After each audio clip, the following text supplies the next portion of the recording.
अरे उसके बिना हमारा गांव कभी विकसित नहीं होगा। हमें पहले स्कूल चाहिए। एक शिक्षित पीढ़ी ही हमें अंधेरे से बाहर निकाल सकती है।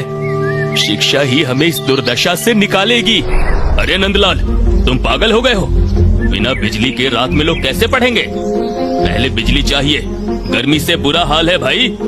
आप सही कह रहे हैं।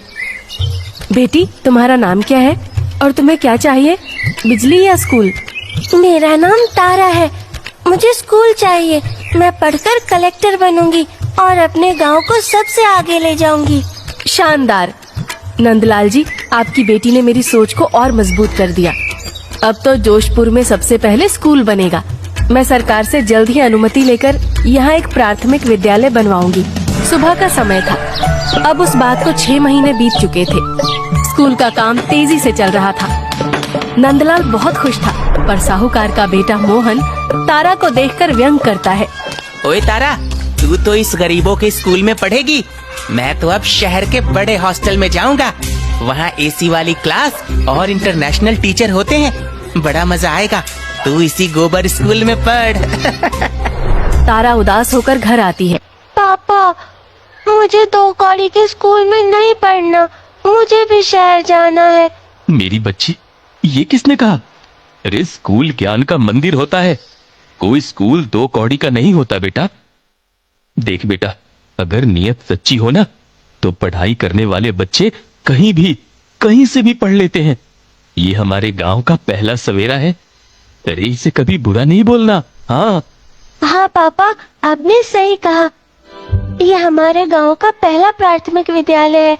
मैं यहीं पढ़ूंगी और सबको पढ़ाऊंगी। स्कूल बनकर तैयार हो जाता है। आरती ने छत पर सोलर पैनल लगवाए थे। विदाई के वक्त आरती भावुक हो जाती है। ये सिर्फ एक वीडियो शूट नहीं था। इस गांव ने मुझे बहुत कुछ दिया है। मैं आप सबको मिस करूंगी। ये स्कूल आपको विकास की पहली सीढ़ी चढ़ने में मदद करेगा। अलविदा। आरती गांव से चली जाती है। अगली सुबह स्कूल को खुले 1 दिन हो गया था। तारा उत्साह से स्कूल जाती है और शाम को लौटकर घर आती है। माँ, पापा, टीचर ने कहा है कल से स्कूल में यूनिफॉर्म में आना और नर्सरी की किताबें भी लेकर आनी है, नहीं तो डांट पड़ेगी। पैसे कहाँ से आएंगे? मुझे तो लगा था प्राथमिक स्कूल में फीस नहीं लगेगी, पर ये खर्च। नंदलाल रात में चुपके से घर के मंदिर में रखा चांदी का पुराना सिक्का उठाता है। तभी उसे सीमा देख लेती है। ये क्या कर रहे हो? मंदिर का सिक्का क्यों उठा लिया? इसे बेचकर तारा के लिए ड्रेस और किताबें लाऊंगा। मैं उसकी पढ़ाई में कोई बाधा नहीं आने दूंगा।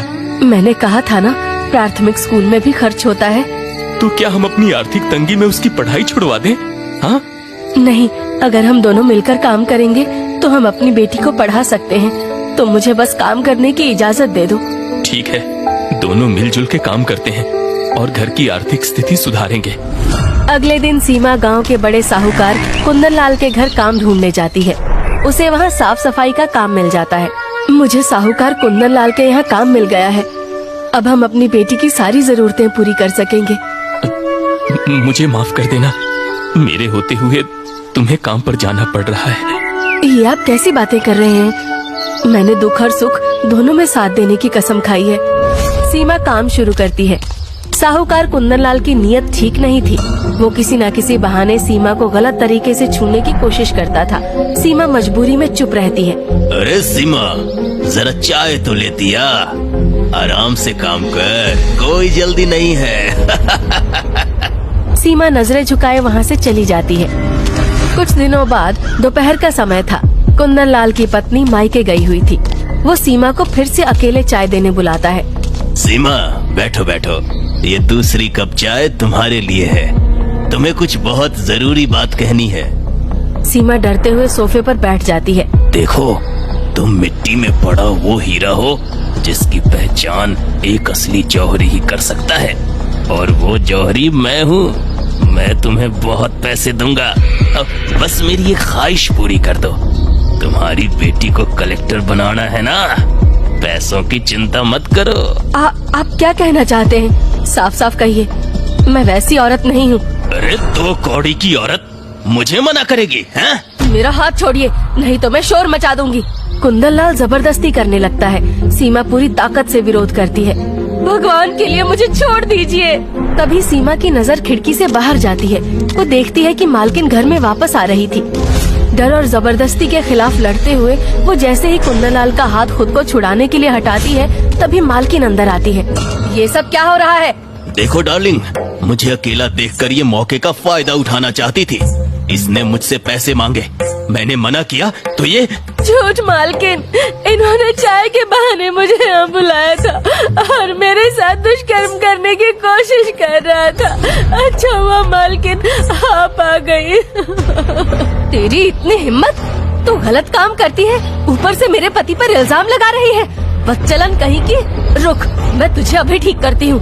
मालकिन बिना कुछ सुने सीमा के बाल पकड़कर गांव के बीचों बीच घसीटती हुई गांव के चौपाल पर ले आती है। गांव के बीचों बीच भीड़ जमा थी।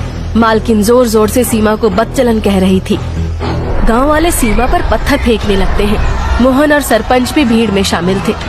मारो इसे, ये चरित्रहीन औरत है। तभी स्कूल से लौटती हुई तारा गुस्से में भीड़ को चीरकर अंदर जाती है।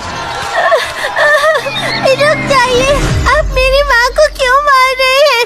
मेरी माँ ऐसी नहीं है। नंदलाल दौड़ता हुआ आता है। रुक जाइए, रुक जाइए, रुक जाइए। मुझे अपनी पत्नी पर पूरा भरोसा है। वो ऐसा कभी नहीं कर सकती। कौन सही है और कौन गलत, इसका फैसला पुलिस करेगी। आप मेरा भरोसा कीजिए। हाँ। थोड़ी देर में वहाँ पुलिस आ जाती है, लेकिन पुलिस कुंदनलाल के पैसों के कारण सीमा को ही दोषी ठहरा देती है। लेकिन गांव वालों की गुहार से पुलिस ने उसे जाने दिया और पुलिस लौट गई। तीनों की नजर शर्म से झुक जाती है। नंदलाल सीमा और तारा को लेकर घर आ जाता है। मुझे माफ कर दो। ये सब मेरी पढ़ाई के खर्च के कारण हुआ है। मैं पढ़ाई छोड़ दूंगी पापा। नहीं मेरी बच्ची, अब तुझे कलेक्टर बनना है। तुझे अपनी माँ का बदला नहीं, इज्जत वापस दिलानी है। तुझे न्याय दिलाना है। मैं जरूर कलेक्टर बनूंगी पापा, और आपको न्याय भी जरूर दिलाऊंगी। ये आपकी बेटी का वादा है। नंदलाल और सीमा ने घर गिरवी रखकर उसे शहर आगे की पढ़ाई के लिए भेज दिया। हमने तो घर गिरवी रख दिया, पर हमारी बिटिया ही हमारा सबसे बड़ा खजाना है।